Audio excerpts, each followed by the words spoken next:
was no exchange of words on either side. No warning, nothing said, no screams, nothing, just the shots. I should say they were from a distance of about 4 feet, and that the firing was continuous. In other words, it's probably as fast as it is possible to fire. A continuous fire.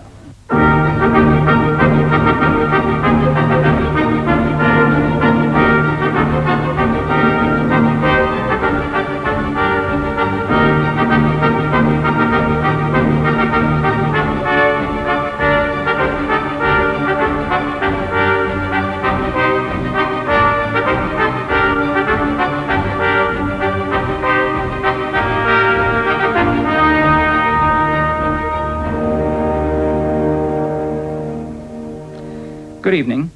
The killing by the SAS of 3 IRA terrorists in Gibraltar has provoked intense debate, not only in Britain but throughout the world, and especially in the Republic of Ireland and the United States. There are perhaps those who wonder what the fuss is about, who ask, does it really matter when or how they were killed, who say they were terrorists, there's a war on, and we got them before they got us. However, in the eyes of the law and of the state, it is not so simple. The question which goes to the heart of the issue is this: did the SAS men have the law on their side when they shot dead Mairead Farrell, Danny McCann and Sean Savage, who were unarmed at the time? Were the soldiers acting in self-defense, or were they operating what's become known as a shoot-to-kill policy, simply eliminating a group of known terrorists outside the due process of law, without arrest, trial or verdict? There have been many calls for a public inquiry to establish the facts. The government's insisted that the coroner's inquest in Gibraltar is an adequate forum at which to discover the truth. In either case, we believe that the evidence that this week's uncovered for tonight's special programme is of critical importance for those who wish to find out what really happened in Gibraltar last month. Julian Mannion reports. Sunday morning on the Costa del Sol, and among the holidaymakers, 3 Irish terrorists were planning a bloodbath. A white car headed down the coast road, driven by an IRA bomber. The destination was Gibraltar, still Britain's vital military outpost at the entrance to the Mediterranean. Royal salute! We say on!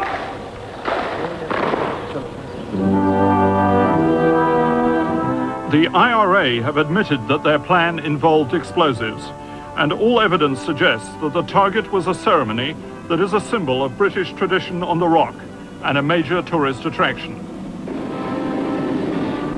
Every Tuesday morning, in normal times, soldiers and a military band parade in front of the Governor-General's residence. The ceremony ends round the corner in a side street 100 yards away. And it was here, at this moment, that the IRA apparently planned to set off a massive car bomb. Instead, 3 bombers were shot down after carrying out the first stage of their plan, driving in an empty car to secure a parking space as close as possible to their intended victims. In the same street where 140 pounds of high explosive would have detonated, I spoke to a former explosives expert with the British Army. Lieutenant Colonel George Stiles was for 3 years commander of bomb disposal in Ulster. He says the bomb would have annihilated soldiers and spectators alike. Well, we're talking about it in seconds, but in milliseconds, the car would disintegrate. The shrapnel could go nowhere. It would ricochet off the walls of the building opposite and the wall behind. But above all that, you've got a tremendous concentration of blast because of the buildings so close together and the smallness of the area and so forth. And in the middle of all that, you've got people. And what would have been the effect on these people, the band, principally, of the Royal Anglian Regiment? Well, they wouldn't survive. People are fragmentable. They can be torn apart, and they are torn apart by the effects of concentrated blast. And I think anybody in this area would not survive. Enniskillen, on November 8th last year, showed what a far smaller bomb can do to a mass of people. In this case, civilians gathered together for Remembrance Sunday. The 40-pound bomb had been placed inside a building next to the route of the Remembrance Day parade. In the wave of blast and flying rubble, 11 people died and more than 50 were wounded. Some wounds heal. Others last long after the memory of the atrocity has begun to fade. Until the bomb, Ronnie Hill was the much-loved headmaster of the local high school. Today, his wife Noreen keeps watch as he lives on in a deep coma that may sadly prove irreversible. The coma began during emergency surgery to save Mr. Hill's life after the blast had badly damaged his lungs. His mind hasn't started to work yet. I mean, he can hear us, he can hear what we're saying, but he can see the difference in day and night. He can feel, but he can't move at all. On his own, he can't move. And you're obviously sustained by the hope that he will get better. Oh, yes. We have faith that he will get better. The Lord will start his brain working in his time. And we've got to wait until that time. After Enniskillen, the Provisional's political leadership expressed regret. But in fact, the IRA was already planning the Gibraltar outrage. And one of the Gibraltar terrorists talked about Enniskillen in a recorded conversation in a suburban house in Belfast. It's all a political act. Even what happened in Enniskillen was a political act. Because it wouldn't have happened if Britain weren't in Ireland. The speaker was Mairead Farrell, who claimed on tape that she was against civilian casualties because they didn't help the struggle. She had recently been released after serving more than 10 years in prison for planting bombs in a Belfast hotel, an act she committed at the age of 19. In the same tape, she said she was lucky the police didn't shoot her when they found her outside the hotel. I don't know, nowadays they don't take prisoners. You know, I was lucky. I was lucky. In prison, Farrell led the women's dirty protest, smearing excrement on the walls of their cells. After her release, she re-entered the IRA's military structure in a special unit attached to the General Headquarters staff. In the same team were Sean Savage, a committed terrorist known for his bomb-making skills, and Danny McCann, known to British intelligence as one of the IRA's most dangerous killers, who chose to shoot his victims at point-blank range. Last year, McCann was photographed with a cross that he claimed British soldiers had delivered to his door in Belfast.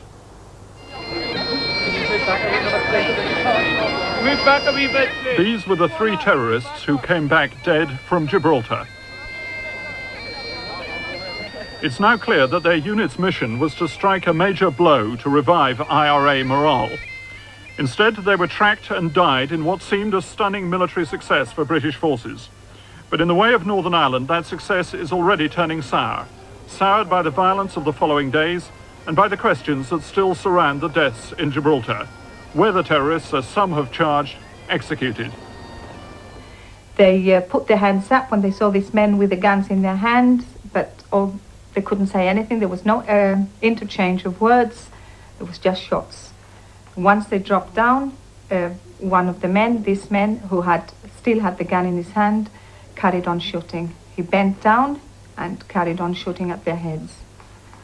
Well, it seems to me that if you can get that close to someone, if you can get within 4 feet of your target, is it really necessary to shoot them? Or even if it is necessary to shoot them, is it necessary to shoot them to kill them?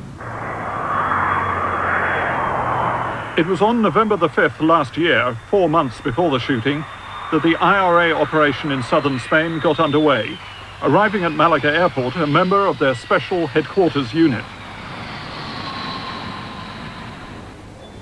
The terrorist who mingled with the other passengers was Daniel McCann, the gunman from Belfast, carrying a false Irish passport in the name of Riley.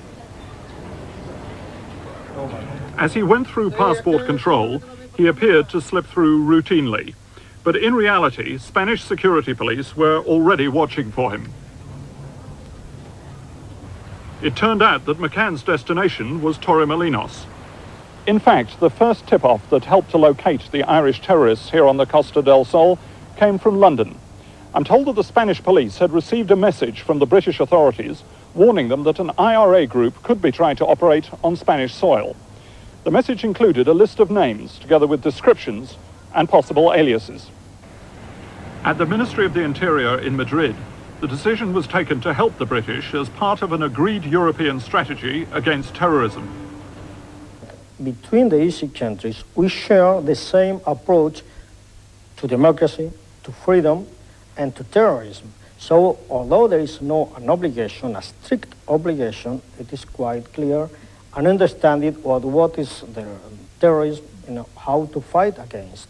So in a case like Gibraltar, for example, there would have been no question, there was no question about whether you were going to help or not. You really were committed to doing it. I think that the answer was given by the facts. There was no question but that you were going to go ahead and do what the British asked. We did. The Spanish security service agreed to track the terrorists wherever they went and keep the British fully informed of their movements. They searched as the IRA unit moved from hotel to hotel, using false passports in various different names. Details of thousands of tourists were sifted by police computers, which checked hotel registration cards against lists of known false documents and names. By mid-November, they had pinpointed 3 terrorists: Daniel McCann, Sean Savage, and another woman terrorist whom police in both Britain and Spain still refuse to name. The 4th member of the IRA unit, she travelled under the false name of Mary Parkin. According to the Spanish security police, their men, disguised as tourists, managed to eavesdrop on the IRA team and overheard them discussing a bomb attack, though the target was not yet clear. On November the 15th last year, McCann and Savage flew from Malaga to Madrid and then back to Dublin. They were allowed to leave by the Spanish authorities, apparently after consultation with London. It seems that both governments believed they would be back. A week later, at the cenotaph in Enniskillen, Mrs. Thatcher laid a wreath in honour of the people who died. On the day of the bombing, she had declared that there should be no hiding place anywhere in the world for the men who did it. Now she must have had on her desk the details of how an IRA unit had been detected in Spain. The question is, how much did the British already know about the terrorist plans?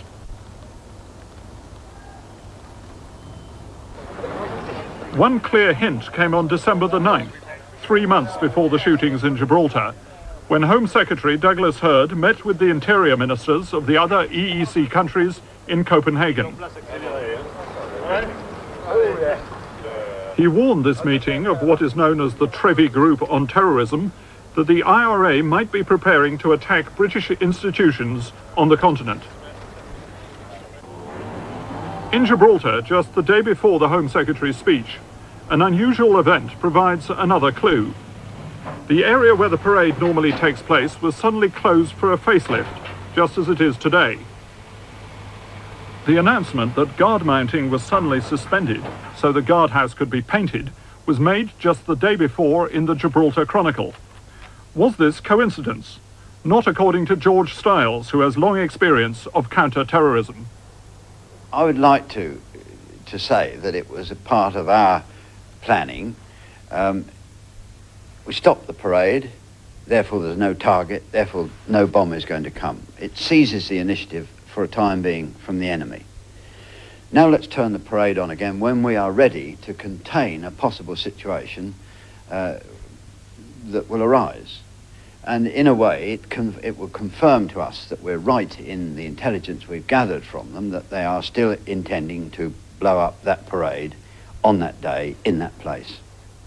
Whatever the truth of that, the fact that Gibraltar was the target was certainly confirmed by close cooperation with a special Spanish police unit based at the other end of the Costa del Sol in the town of Malaga. It was from Malaga, I'm told, that a joint Anglo-Spanish team tracked the terrorists when they resumed their operation in February this year.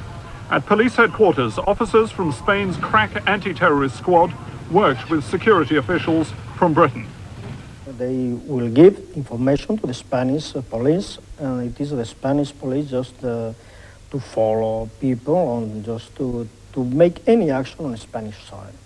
So the British would have had, if you like, a liaison role, but would not have actually been doing the following themselves? Yes, of course. On Tuesday, February the 23rd, British soldiers in Gibraltar paraded once again in front of their newly painted guardhouse. Among the tourists was the fourth member of the IRA team, the so-called Mary Parkin, who had been tailed here from Spain. She was seen studying the parade in detail. The following Tuesday, March 1st, she was seen again, and it was then 5 days before the shootings that events began to move very fast. Belfast, Wednesday, March 2nd, and the IRA's Special Headquarters Unit began to move into action, no doubt alerted by Mary Parkin, who then disappeared. That afternoon, the first member of the team slipped out of Belfast to catch a plane in Dublin. Our information is that Sean Savage, the bomb maker, flew from Dublin to Brussels and then on to Barcelona, where he apparently entered Spain without being immediately detected. He flew down to Malaga early on the following morning. But what the IRA didn't know was that inside the Defence Ministry in London, the Joint Operations Centre was already on alert and preparing to defeat the IRA attack on the Rock of Gibraltar. Thursday, March 3rd, and the bomber Sean Savage checked into a hotel in Torremolinos. Like any normal guest, he handed over his passport, but then asked for it back again before the receptionist had remembered to copy out the details. Savage had tricked the system, and police have reprimanded the hotel for their failure to register a terrorist. But that afternoon on the Irish border, another member of the bomb team ran into trouble. Daniel McCann was apparently stopped and questioned by British soldiers on his way to Dublin. The Ministry of Defence have declined to comment on this reported episode. Friday, March 4th, 2 days before the shooting, Sean Savage hired a red Ford Fiesta, the first of the team's 3 cars. It did more than 1,000 miles, and Spanish police believe that it may have been used to fetch the explosive, which had somehow been smuggled into another part of Spain. That evening, Daniel McCann, the killer from West Belfast, arrived in Torremolinos. It appears that he was under surveillance all the way from Ireland to Spain. He may even have led the Spanish police who were following him to his friend, Sean Savage.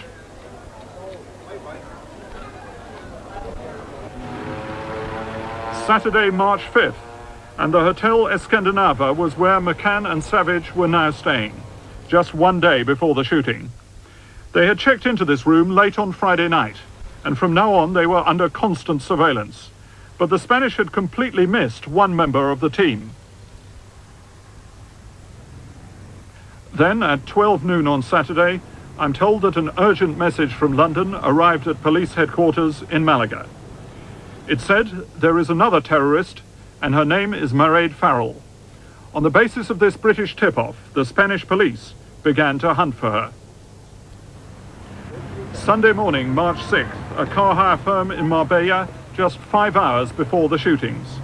Mairead Farrell walked in and gave a cash deposit to hire a car in the false name of Catherine Smith.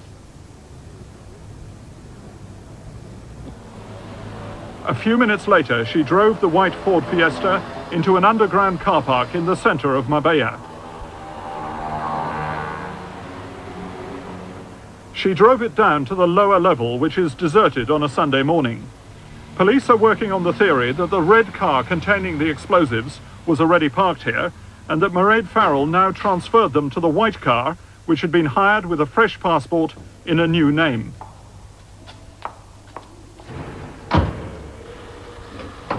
£140 of explosives were found in the white Ford Fiesta in the car park 2 days after the shootings. I'm told that until then, neither the Spanish nor British police had any idea they were here.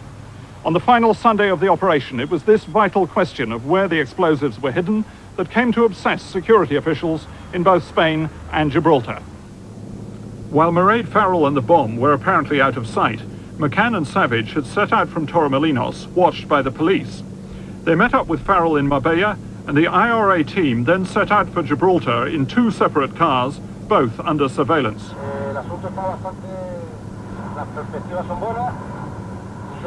Tailing them, plainclothes officers of Spain's elite anti-terrorist squad.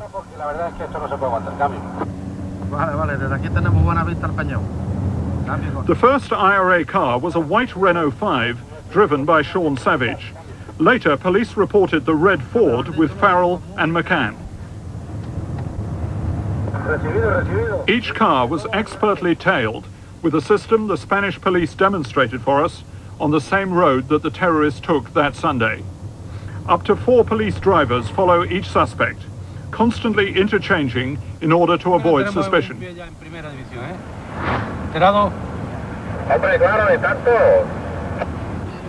I'm told by the Spanish security police that a constant flow of information about the terrorist movements was radioed directly to British officials in Gibraltar. A police helicopter made sure that the watchers made no mistake.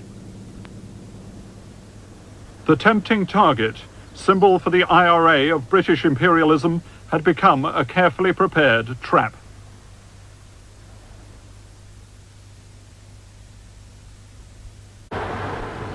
Sunday, March the 6th, and the 3 IRA bombers prepared to cross the border into Gibraltar. Under the eyes of the Spanish police, their 2 cars met up, and then Savage drove off in the white Renault, leaving the red Ford and the other 2 terrorists behind in Spain. Just before 1 p.m, Savage drove into the border checkpoint, and the Spanish police allowed him to pass through. On the Gibraltar side, British security officials took over the surveillance, and they too allowed Savage's car to drive through unhindered. Just why British security men did not stop a car that only 2 hours later came under suspicion as a dangerous car bomb is one of the key questions in the Gibraltar affair. And the biggest question as the car crossed the airfield towards the town of Gibraltar is how much was known about what the white Renault actually contained. According to the Spanish security police, they thought it was possible that the car contained a bomb, but they were also working on the theory that the explosives had already been delivered to Gibraltar by sea and that the car was now going to pick them up. British officials have made no public comment on what they believed, but there is little doubt that the car could have been intercepted before it reached the town centre.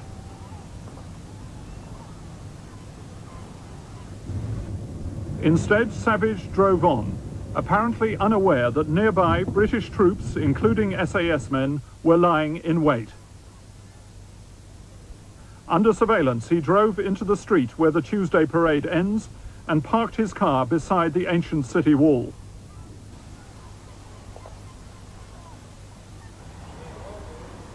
Back at the border at around 2:30 that afternoon, the other 2 members of the IRA team crossed into Gibraltar on foot, and again they were allowed to enter unimpeded.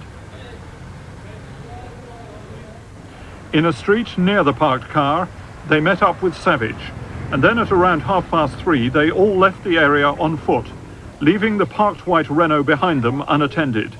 Sir Geoffrey Howe gave this account in the House of Commons.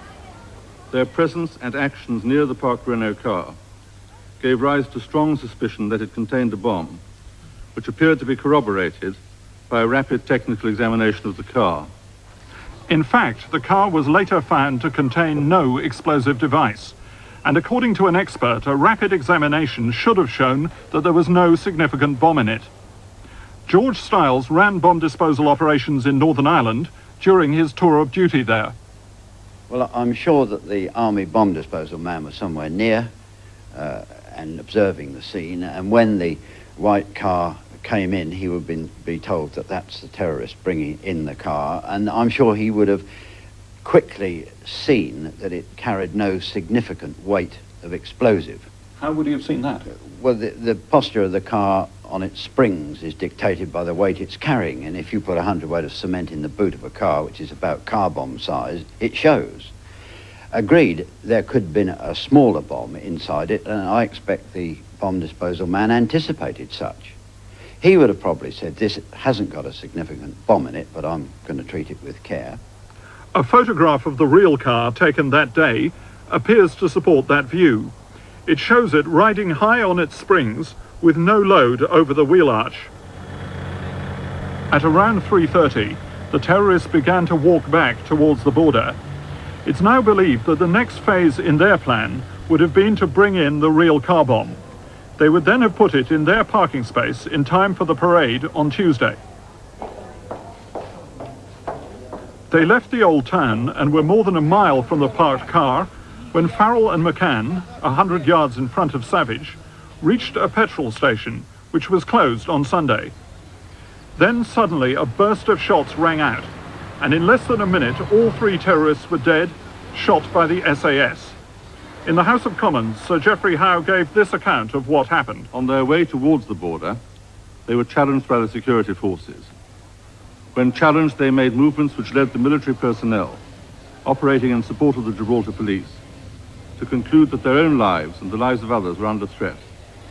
In the light of this response, they were shot. Those killed were subsequently found not to have been carrying arms. Since that statement to the House of Commons, this week has spoken to large numbers of residents in all the blocks of flats overlooking the area where the terrorists died. We have found no one who heard a challenge being made. We have interviewed 4 key witnesses to the shootings.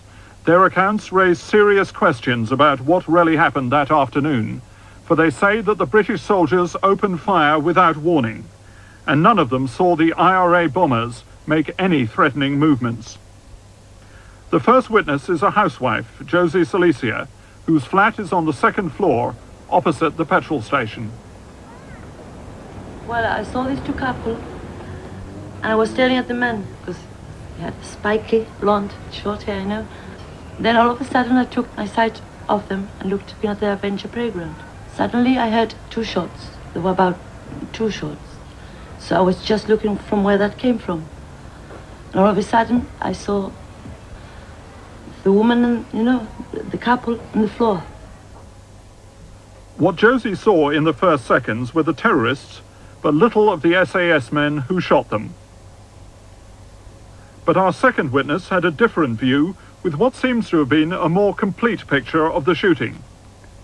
The first thing she says she witnessed was a Gibraltar police car arrive from the direction of the border and suddenly screech to a halt on the other side of the road from the 2 IRA bombers. Seen at her window, the witness is Carmen Proetta. I looked out of the window and all of a sudden I saw a car, police car. It stopped. All of a sudden the doors were open, all of them, the 4 of them, and 3 men came out dressed in jeans and jackets, jumped over the intersection barrier in the road, guns in hand. Carmen Proetta has given us a sworn affidavit detailing what she saw. She says she is willing to testify at the inquest, though she has not yet been approached by the police. In a statement that will cause great controversy, she says that the first 2 terrorists had their hands in the air at the moment they were shot by the SAS. She also says that the British soldiers fired the first shot without warning as they jumped over the central barrier in the middle of the road. They didn't do anything. They just jumped with the guns in their hands and they just went and shot these people, that's all. They didn't say anything, they didn't scream, they didn't shout, they didn't do anything. These people were turning their heads back to see what was happening, and when they saw these men had the guns in their hand, they just put their hands up.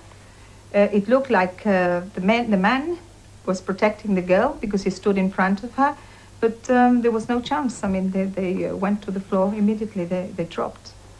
At the same moment, Stephen Bullock, a British lawyer, was walking with his wife and baby son. He heard shots and looked towards the petrol station.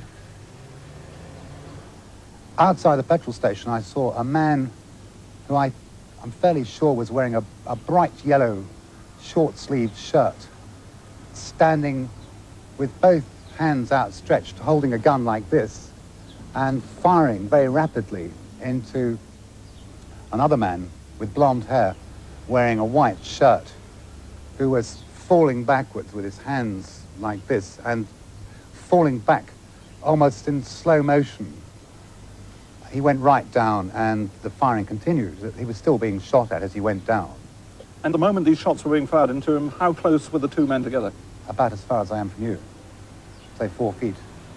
Really close range? Oh, yes. Yes. undoubtedly. I mean, close enough. Let's put it this way. I think with one step he could have actually touched the person he was shooting.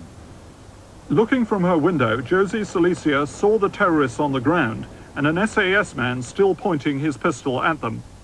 As you saw the two lying on the ground and another man standing above them, what happened? I heard shots, about 4 or 5 shots. More shots? See? What were they like? Continuously. Like an automatic fire, no? Automatic. Like that, blah, blah, blah, blah. See? Like that. One after the other. Carmen Proetta also saw a gunman fire at the two people who were lying on the ground. Yes, he bent down and with the two hands he got his gun like that and went on shooting at them. How many times do you think he shot? 2 times at least. Mairead Farrell and Daniel McCann were the 2 terrorists who died by the petrol station. According to our information, which has not been officially confirmed, Farrell was shot twice in the face and once under the left breast in the area of the heart. McCann, the most dangerous terrorist, was shot 8 or 9 times, several times in the chest and once below the chin, the bullet exiting through the top of his head. Sean Savage, the 3rd terrorist, was not killed in the first burst of shots, as he was about 100 yards behind the others. For some reason, perhaps because he saw or heard the shooting, he ran back towards the old town, pursued by at least 1 SAS man. Savage died round a corner beside a large oak tree. According to our 4th witness, she was near the tree when a man later identified as Savage ran past her. He was pursued by a 2nd man who had a gun in his left hand. He just lifted his left arm and I heard the first shot.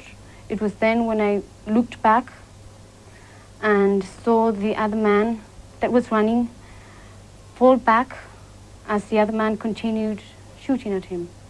Did you hear any warning of any kind given by the man with the gun? No. Did you hear him say, stop? No. Police? No, it just happened so sudden. He just opened fire, just like that? Yeah. Our witness says she was only a few feet from the soldier when he opened fire. Later, Savage was found lying face upwards beside the tree. The witness insists that he was shot in the back, with more shots fired as he lay on the ground.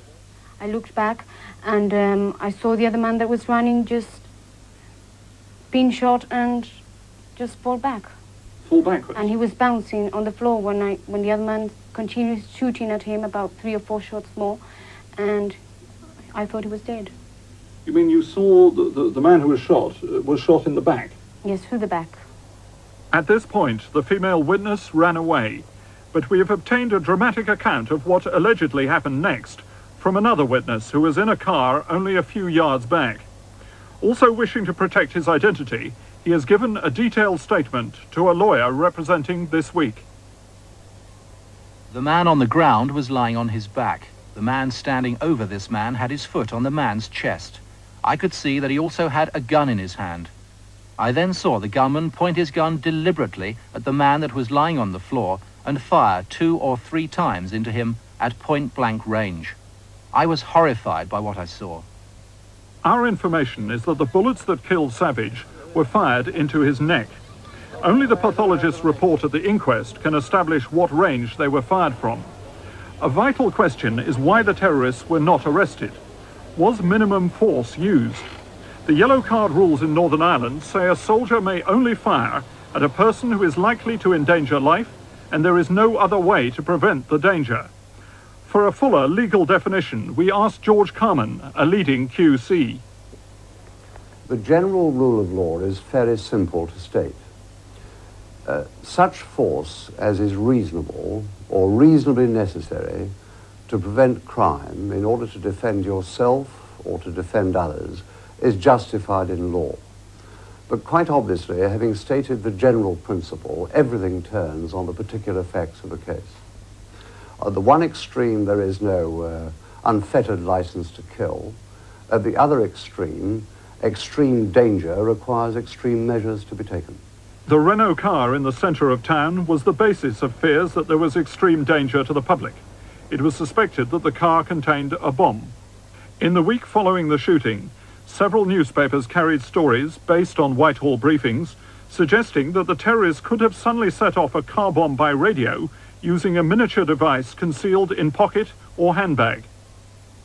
Not mentioned was the fact that the car was almost 1.5 miles from the point where the terrorists died, with buildings and a city wall in between.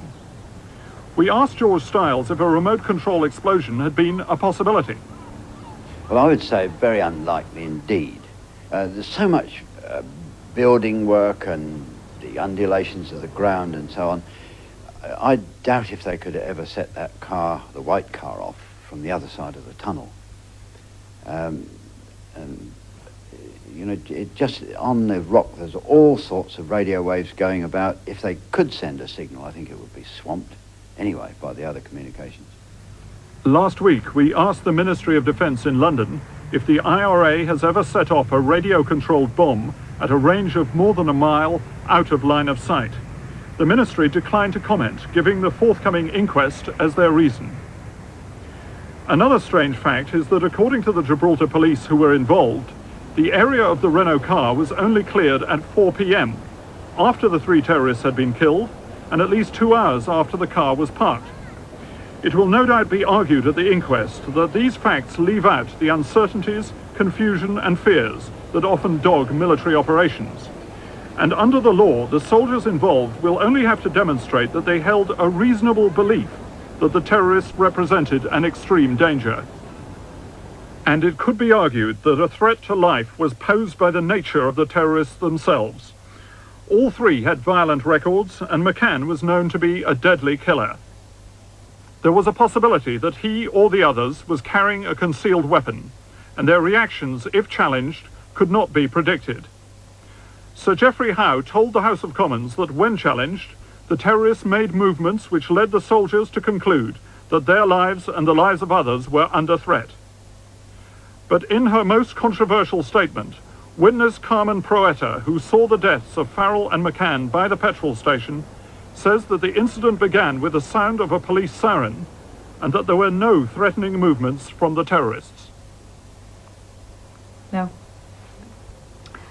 There was no sharp movement. It was the movement of a person that is walking towards somewhere, doesn't know what's going on when they hear a siren, and it's a normal gesture of somebody that just moves. When they hear somebody or some noise or some sort of unfamiliar or whatever noise. And then as they turned, they must have seen coming towards them over this railing, Yes. men with guns. What movements did they make then, these two terrorists? They didn't make any movements. They put their hands up. I believe I've said it before. Yes, they just put their hands up. Was this a reflexive gesture, or were they actually trying to give themselves up, do you think? It was like giving themselves up, like unresisting gesture. An unresisting gesture? An unresisting, yes. As if they were trying to surrender, is what you're saying? Yes, like saying, look, what's happening, we haven't done anything, or some sort of like that.